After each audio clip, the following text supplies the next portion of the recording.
Hello, everyone, and welcome to another episode of Tell Your Story. I'm your host, Todd Nesloni, the Director of Culture and Strategic Leadership for TEPSA. Each week, I look to bring you a different guest who has encouraged, inspired, or challenged me in one way or another, and invite them on to share some of their story in hopes that it encourages you to tell some of yours. I am thrilled this week to have my special guest, Shaquise Elie, on with me. Shaquise, tell everybody a little about who you are. Well, Shaquise Elie, I'm a AP seminar teacher here in Brooklyn. I also do instructional coaching for social studies at a high school. This is my 5th year as a teacher, and I also do some part-time work with an organization called Profound Gentlemen, where we coach early Black male educators into growing into leadership or just staying in the classroom. So I have so many things I want to talk about, but I want to talk about that right now because that to me is so interesting. So how did you get involved with you said it was Profound Educators? Profound Gentlemen. Profound Gentlemen. How did you get involved with Profound Gentlemen? Okay, so about a year and a half ago, I was struggling with finding community. Mm-hmm. And I felt pretty isolated in my school. I was the only Black man as a teacher. Well, as a core content teacher, everybody else taught PE. And I just needed a space to have conversations about the things I was struggling with. Right. Being like the only one in the school. And my friend Patrick Harris, Mm-hmm. had been part of the organization, and he suggested it to me. And I joined the organization about a year and a half ago as a member who had somebody coaching me and bringing community to me. But I recently, just beginning of January, started as staff member to Oh, wow. do the same for other educators. To be frank, if I didn't join Profound Gentlemen, that's not unlikely that I wouldn't be in education still. I really need the space.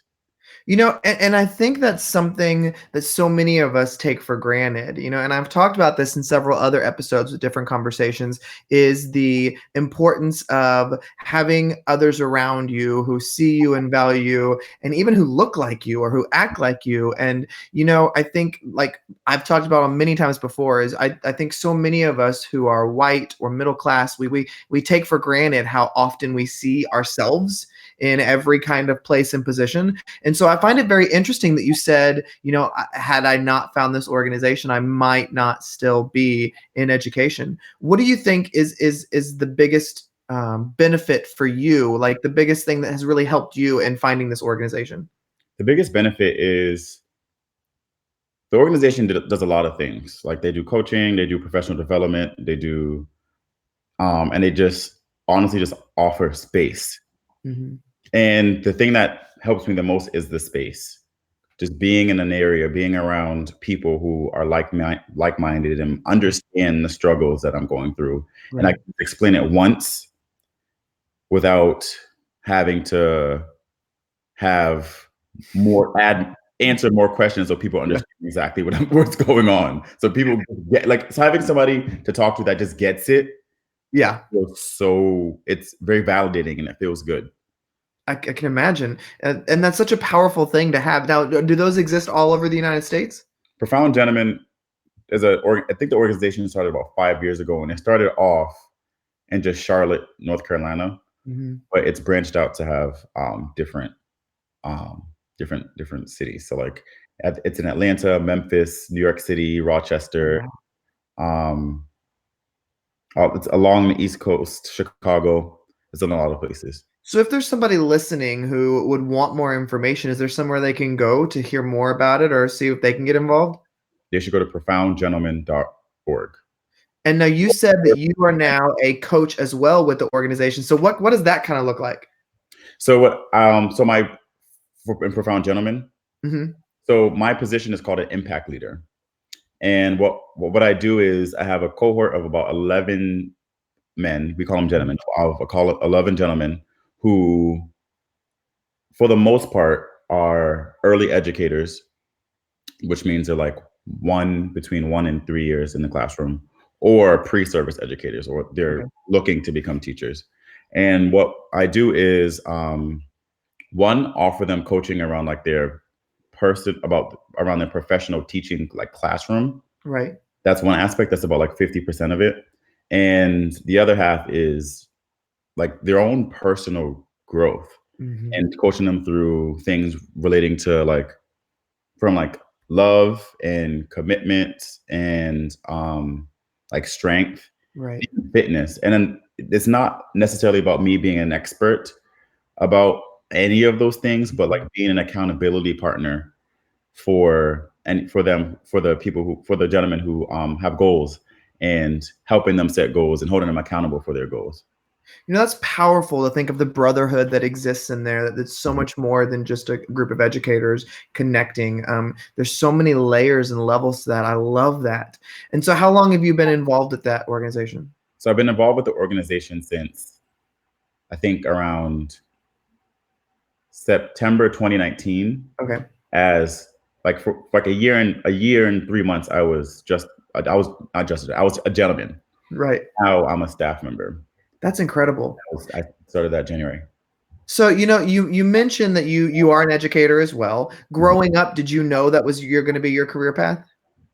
Growing up, everybody else knew that was gonna be my career path, and it was something that like I don't want to say rejected, Yeah. but didn't prioritize. Mhm. And I did when I was graduating from college, I applied for Teach for America, um, and got accepted and like felt very full circle. Like I was Mhm. like, okay, the people my people throughout my whole life have been telling me be a teacher, be a teacher, be a teacher. And here's this organization that has 25 years of experience of recruiting people and they believe in me. So let me give at least this a 2 year shot, which is a commitment that Teach for America does. And here I am 5 years later. I love that. Now, were you always drawn to secondary, or was elementary ever part of the picture? Um, I, I would say secondary would always have been my path Mhm. because um, some of my best intellectual moments weren't actually in college; they were in high school. And the way my teachers pushed me um, is something I would wanted to offer other kids, other people like me, other kids like me. I love that.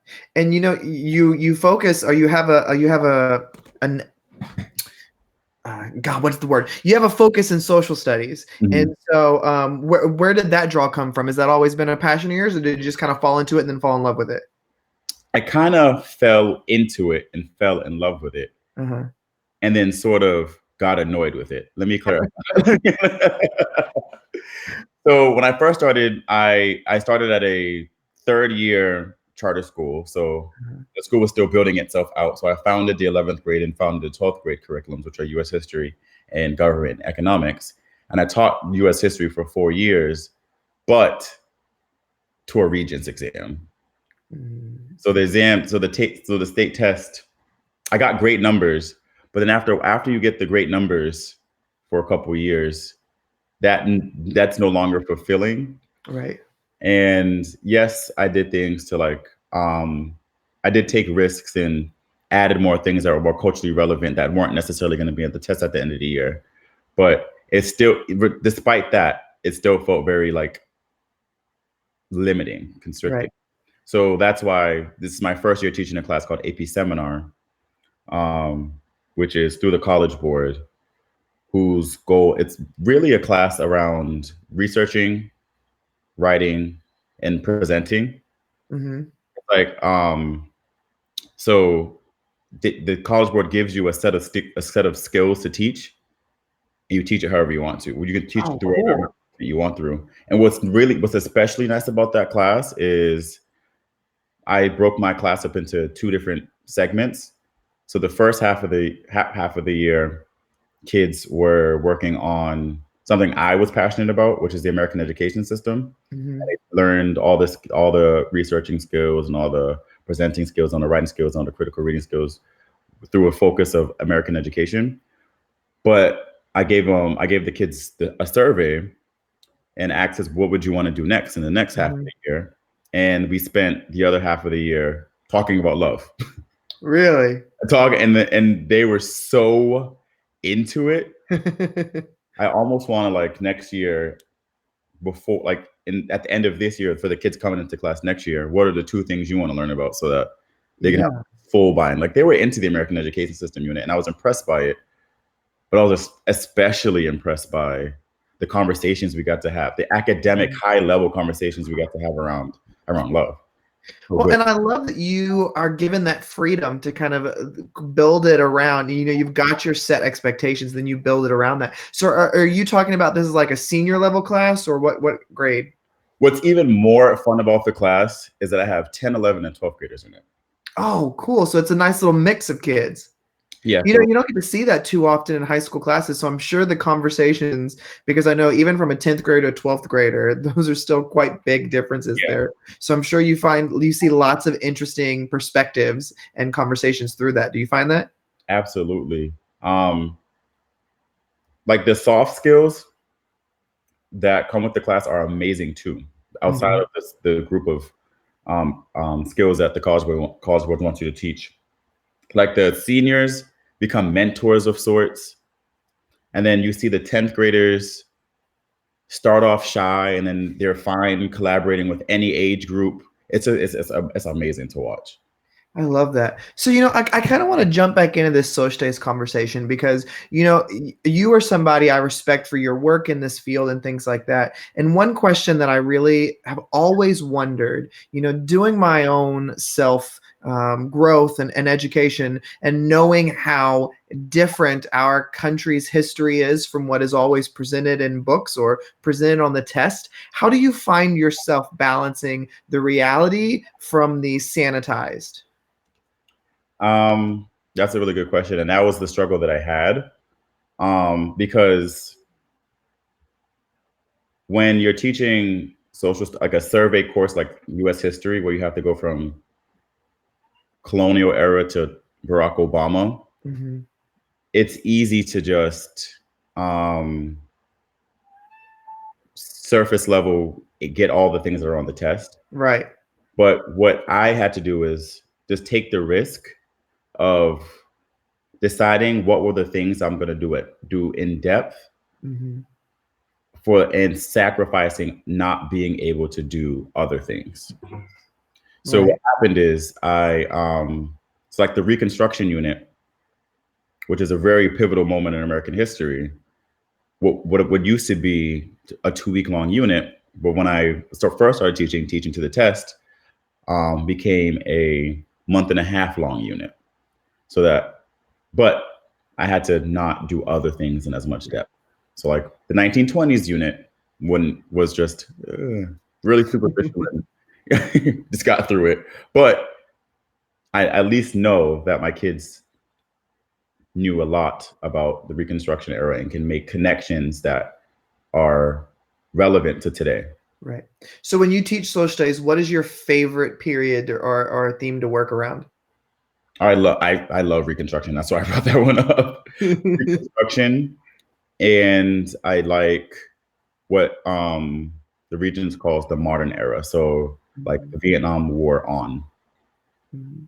Um, Well, what I've always found interesting is sometimes my work has been primarily in elementary, and mhm, sometimes in elementary, social studies can become such a relegated to the side subject in conversation, and so off-putting. But I've found that that can be such a good hook for so many kids mhm. because they really love to dive into that and have those deeper conversations when you do it outside of just what is presented in a textbook. So I really value the work that you're doing and the kind of example you set. And so when you are shifting gears just a little bit, when you're thinking about your life and all the things you've been through that have led you to the man you are today, I know there's probably lots of answers to this question, but if you had to pick just one that you think was really pivotal into creating the man you are today, what would be one of those experiences? Oh wow, oh, wow. Honestly, I think becoming a teacher Mm, definitely is, like, becoming a teacher has done so many things for me and helping me understand myself, right. and, like, the power and, like, the worth. that I have that's not even necessarily monetary. Just like Right. the way that what I offer, what I bring to the table Mhm. is like worthwhile, and it's done things to my confidence knowing that Right. outside of work, outside of being a teacher, that are really validating and help me um, do other things really with confidence. Right. Um, Before teaching, and even I do have moments of self doubt, and I do have moments of um, not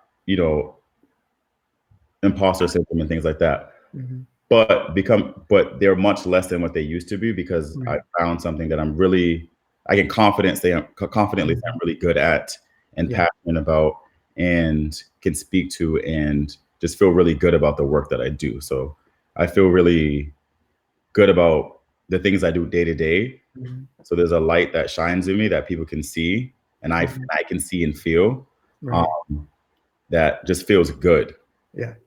Well, I can really resonate with what you're saying in that too, in that, teaching when you do it and you love it and you've got a skill set for it, it can really build your confidence. But I really love what you also said about that doesn't mean that your doubt is completely eliminated and that you just think you're the best ever. And so, one thing that I hear from educators all the time is so many of us struggle with that imposter syndrome or that I'm good today, but then tomorrow I feel like I'm a terrible educator. And so when that doubt begins to creep in for you, how do you ensure that it doesn't take over? I actually had a moment like that as recent as yesterday where I like really screwed something up and I felt really bad about it. Yeah. Um, but the thing I tell myself is that I have just one day to wallow Mm, in the bad feelings. I give mhm. myself the grace of one day to get through that bad feeling around Yeah. um, the negative feelings, and I journal and Mhm, I go through the whole process in that mhm. day or the 2 days. Sometimes it's a couple days. It's not always one day, but I give myself the time to feel it. And when I'm feeling it, I make goals around getting out of it Yeah. so I can feel better after the fact. That's powerful stuff right there, I think, for people to hear. I love that you allow yourself the time to feel it because I think sometimes we can be like, you know what, get over it, move on. And, I think there are moments when you need to exist in it, not for long, extended amount of times. But I also love that you said, you sit there and you journal. And I think that is an incredibly important reflection piece that many of us forget about. But I think when you can transfer the way you're feeling from your head out through your hand into the pen, I think that really does kind of bring some things in perspective sometimes. When did journaling become a thing for you? Journaling became a thing for me. I always did like I have a notebook with my to-do lists Mhm. and stuff like that. That's always been a thing that I've been doing since like high school. Like remember the agenda books? Uh-huh. And I was always like really disciplined with that, and even down to like calendar invites and stuff aren't really Mhm. my thing. It's just like writing it down is the best way. So I've always had like a liking to just writing things out, so that it's just like clear to me. Yeah. Like, I can make a list to grocery shop Uh-huh. and write it and not look at it, but something about writing it feels like just all set and done. That makes sense. This Christmas, my friends and I, we do a gift exchange. My One of my friends said we have to. He bought us all journals, Uh-huh. and for a month, he gave us prompts, and we created that like all of I guess January. We had daily prompts, or at least every other day prompts, where we journaled, and I created Right. the habit of journaling, and now it just feels like natural. I love that. You build kind of a community around it, and Mhm. then just like with any other habit, when you do it for so many times, it Yeah. becomes natural. I love that. Well, Shakis, when you look at all the people who are in your life that have played a role into your growth, outside of family, who is somebody that has really played a large role in your life? Um, hmm. I have the first person that comes to mind is a mentor figure that I have. Mhm. He was a he was a my advisor in high school. He never Uh-huh. explicitly taught me, but he was like advisor of mine in high school. His name is Mr. Hines. And after high school, we sort of like, you graduate, you go to college and whatever. Like you Mhm. don't necessarily connect. But after graduating from high school, well, when I got accepted for Teach for America, I immediately contacted him Uh-huh. so I can like just sit in his class. Because I remember everybody loved Mr. Hines' class, but I never had the opportunity to be in Mr. Hines' class. Uh-huh. And I went to college in the same school in the same city that I went to high school in Boston. So I just went there a couple of days a week from like Wow. April till I graduated, and Mhm. then we started a bond there. Uh-huh. And then I think a year later, he moved to New York City too, Uh-huh. and now he's become um, like a mentor figure, especially That's as it relates incredible. to the work in teaching. I love that.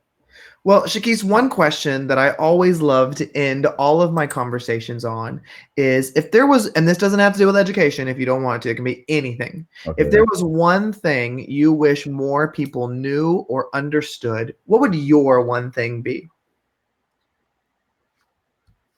Oh, it's going to be about education. And it's something that I've been pushing a lot lately. I think we need to insert the kid's voice in the conversation about in any conversation and any policy that involves them. I Ooh. think that um I mean, and I'll just name that I work in the high school, so I don't know how feasible that is in elementary schools, but Mhm. just before you make decisions around what impacts the person that they're designed for, you need to at least let their voice be a stake in the conversation so that we're not misjudging or Mhm. misunderstanding what we think that they want. Right. That's powerful. And I think, you mentioned from a high school, but I you can do that in elementary. Well, and so I think that's so important for people to hear is just to value those voices and let them have a say in some of the things or just hearing their perspective. So Mhm. Shaquise, you are doing incredible work and I know you're crazy busy. So I thank you so much for making time to come on and chat with me today. Thank you so much. I'm happy to be here.